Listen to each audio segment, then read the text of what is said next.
In today's video, I'm going to teach you how to filter resolved Jira issues for a specific month using advanced search and JQL.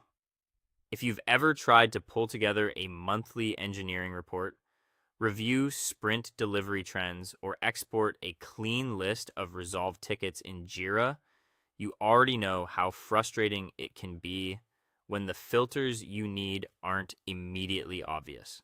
The good news is that Jira gives you a very precise way to narrow results using JQL, which is its built-in query language. Once you know where to go and what to type, the process becomes much faster and much more reliable. To get started, open your preferred web browser and go to your Jira cloud site or sign in through the standard Atlassian login page. Once you're on the main dashboard, look at the top navigation menu, click Filters, and then choose Advanced Issue Search. This opens the Issue Navigator, which is where you can build more detailed searches than the basic filter tools usually allow.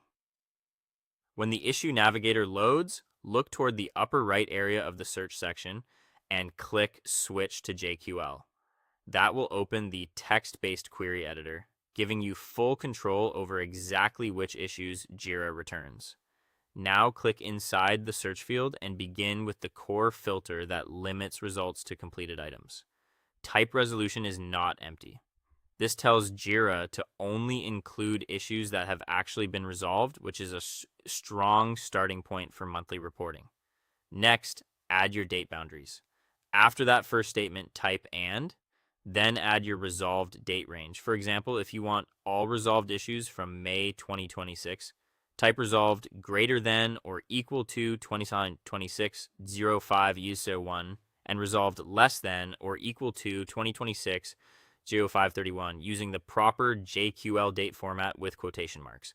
If you only want results from one specific project, add another "and" statement at the end and include the project name there as well.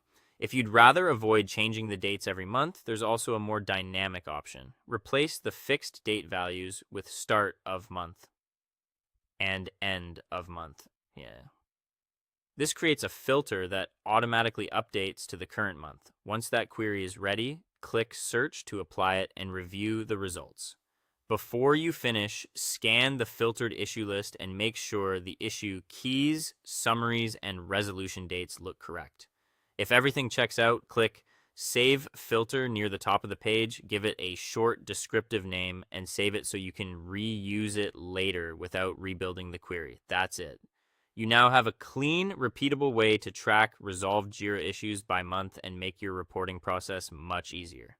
Thanks for watching, and I'll see you in the next one.